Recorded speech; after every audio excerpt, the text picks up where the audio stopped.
গরম ভাতের সাথে একটুখানি সজনে পাতার ভর্তা হলে এক প্লেট ভাত নিমিশেই খেয়ে ফেলা যাবে।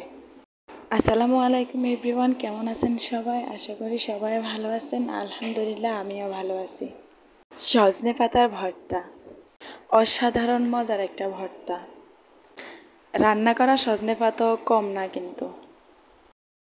শাশুড়ি মা কিছু সজনে পাতা পাঠাইছিল আমার জন্য, তো আমি কিছু রান্না করে খেয়েছি, আর এগুলা রাখছিলাম ভর্তা বানানোর জন্য।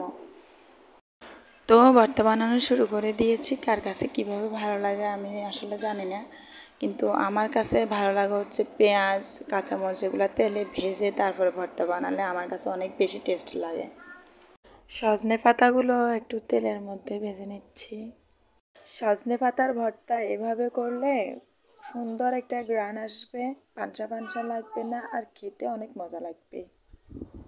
সজনে পাতার ভর্তা করতে হলে অবশ্যই শিলপাটা না হয় ব্লেন্ডার তো লাগবেই।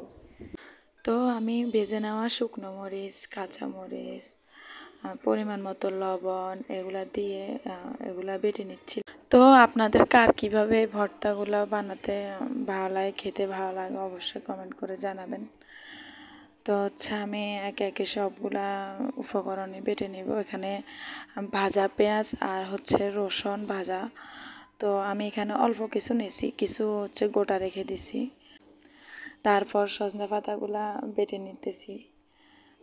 তারপর একে একে সবগুলা উপকরণ একসাথে মিশিয়ে মেখে ফেলবো, তাহলে আমার ভর্তা রেডি হয়ে যাবে।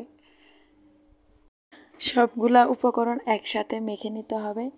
তারপরে একটুখানি সরিষার তেল দিয়ে নিয়ে ফেলতে হবে।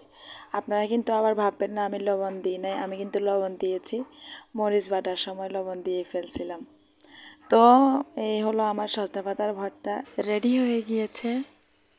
তো সবাই ভালো থাকেন, সুস্থ থাকেন, কিপটামি না করে অবশ্যই সুন্দর করে একটা কমেন্ট করবেন। আল্লাহ হাফেজ।